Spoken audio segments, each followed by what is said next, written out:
80, 85. For the group photo. 85 years. Congratulations. Thank you. Saan pa kami titingin? Hirap.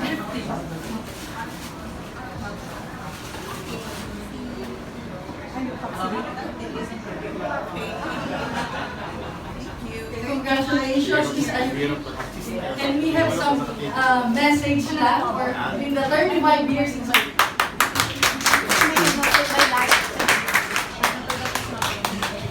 As in yung camera.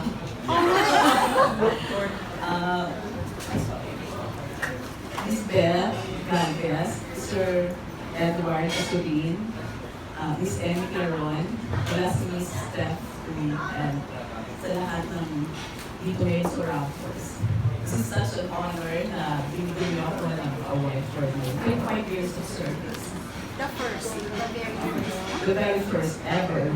So, 5 years, 2018, pinagsalita rin ako and the message is all about gratitude.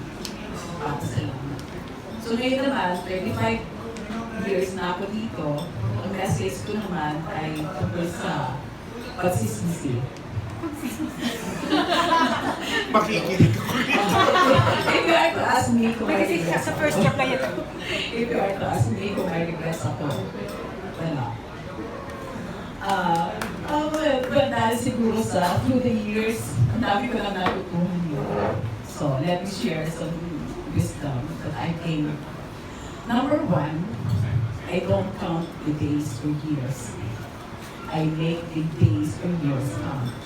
Napaka-eksi ng buhay eh. Bakit tayo, bakit parati natin tatanungin, what if, sana ganito, sana ganyan. Life is so fleeting. Anything can happen. So, this moment, this is such a precious moment. So, 35 years, it's just a number. Pangalawa, don't compare yourself with others. You may become vain and bitter, for always there will be greater and lesser persons than yourself. Walang iiyak, walang comparison sa achievements ng iba. Kung ano man ang decision natin na nag-stay tayo sa Raffles, there are layers of blessings na hindi lang siguro natin nakapansin kasi pinakompare natin yung achievements natin sa iba. Napakasimple lang.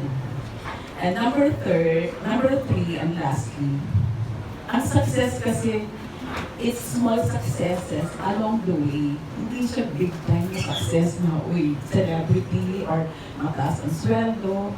It's a layer of successes na nakukuha natin yon sa work-life balance. And nakuha ko yan dito sa Raffles. In as much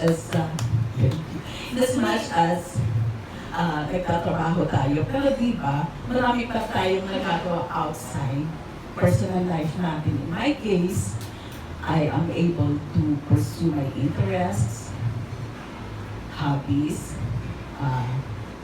enhance my talents, my relationships outside, charity, marami pang iba.